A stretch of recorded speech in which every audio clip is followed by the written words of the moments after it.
how to withdraw funds from Z League. Hey guys, in this video, I am going to show you how you can withdraw funds from Z League. So make sure to watch this video till the end and let's get started. So the first thing that you want to do is open up the Z League app on your mobile. Over here, click on your profile icon found in the top right corner.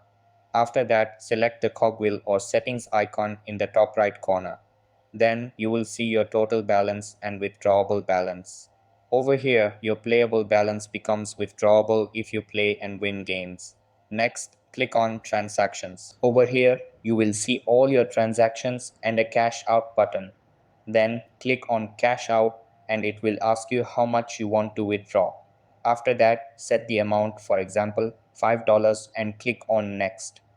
Then it will ask for your details and you can withdraw the money. So that's how you can withdraw funds from Z League. That's all for this video.